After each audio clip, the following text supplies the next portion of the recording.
She was telling her mother she couldn't afford college, when a stranger at the next table quietly gave away his entire retirement. The coffee shop was warm, but Emily felt cold. Her hands trembled as she stared at the email glowing on her phone. "Congratulations, you've been accepted into medical school." It should have been the happiest moment of her life, but fear tightened in her chest. She dialed her mother, trying to keep her voice steady. "Mom, the tuition is $28,000 per semester." There was silence on the line. Then her mother sighed softly. "Sweetheart, we barely made rent this month." Emily swallowed hard. I know, I'll figure something out." She ended the call, lowered her head, and quietly wiped away her tears. Behind her, at the next table, an elderly man had heard every word. His name was Robert Hayes, 68 years old, recently retired. For 40 years, he had worked as a construction foreman, saving every spare dollar. Not for luxury, not for travel, just security. His wife had passed years earlier. Their only son had died in a car accident. His world had grown painfully quiet. Until that moment, he watched Emily stare at her phone, her dreams slipping away. And suddenly, his savings no longer felt like security. They felt like possibility. That same evening, Robert walked into the college finance office. The clerk looked up in surprise as he placed a folder on the counter. "I want to pay a student's full medical tuition," he said quietly. The clerk hesitated. "Sir, this is your entire retirement fund. Are you sure?" Robert nodded. "More sure than I've ever been. Would you like to leave your name?" He shook his head. "No, let her believe in herself. That's enough."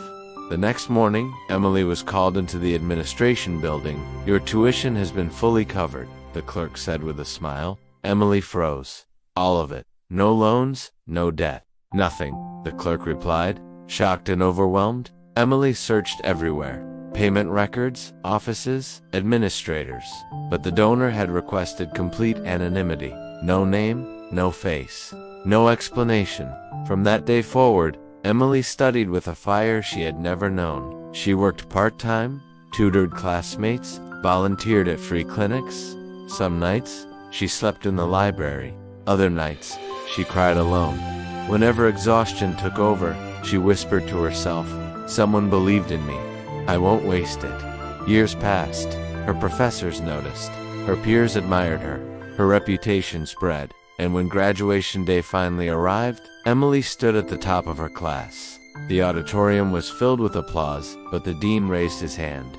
"Before we celebrate, we must honor someone special." The lights dimmed. A photograph appeared on the giant screen behind her. An older man sitting alone in a coffee shop. Emily's breath caught. Her heart raced. The dean continued. 10 years ago, this man paid for Emily's entire medical education.